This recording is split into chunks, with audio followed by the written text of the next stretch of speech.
Brought to you by Agilus Diagnostics.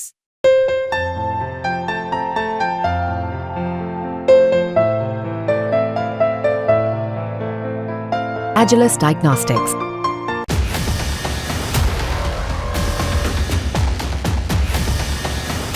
Germany ने अफगानिस्तान के 28 नागरिकों को वापस उनके देश भेज दिया है। तालिबान की वापसी के बाद से जर्मनी की तरफ से किया गया इस प्रकार का ये पहला फैसला है और इसकी वजह ये बताई जा रही कि जिन अफगानिस्तान के नागरिकों को वापस भेजा गया है वो अपराधी थे।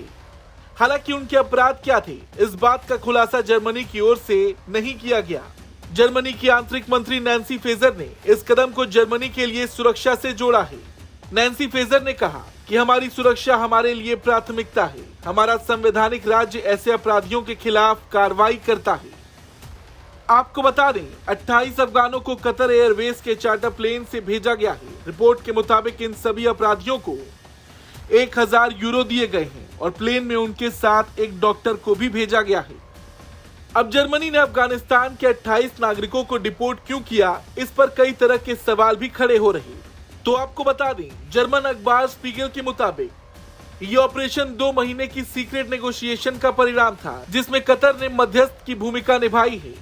और जो सोलिंगन में चाकू हमला हुआ, उसके बाद ये और भी पुख्ता हो गया कि जर्मनी अपने देश से अफगान और सीरिया के उन नागरिकों को निर्वासित करेगा जो किसी भी तरीके से अपराध से जुड़े हुए हैं। दरअसल सोलिंगन में 23 अगस्त को एक चाकूबाजी की घटना में 3 लोग मारे गए थे। पुलिस ने एक दिन बाद हमलावर को पकड़ भी लिया था, जिसे पिछले साल ही बुल्गारिया निर्वासित किया जाना था, लेकिन वो इससे पहले ही कहीं गायब हो गया था और निर्वासन से बच गया था। वहीं आईएसआईएस ने भी बिना सबूत दिए इस हमले की जिम्मेदारी ली है। आईएसआईएस का कहना है कि फिलिस्तीन और बाकी की दुनिया में मुसलमानों की मौत का बदला लेने के लिए ये हमला किया गया है।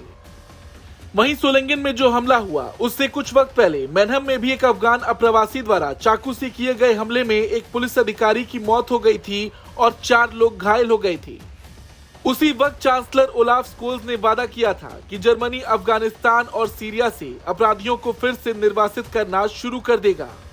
और देखते ही देखते जर्मनी ने यह कदम उठा भी लिया है। अब क्योंकि जर्मनी के तालिबान के साथ राजनयिक संबंध नहीं है, इसलिए तालिबान अधिकारियों के साथ 2 महीने तक चली वार्ता में कतर ने भी एक भूमिका निभाई है।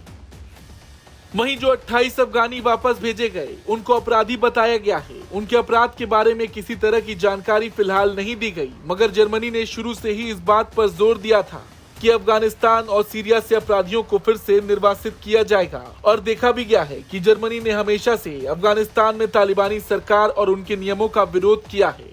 लेकिन जर्मनी ने ये जो फैसला लिया, जिसके तहत उसने 28 अफगानियों को वापस अफगानिस्तान भेज दिया है, उस पर आपका क्या कुछ कहना है, कमेंट करके जरूर बताएं। ब्यूरो रिपोर्ट, भारत तक।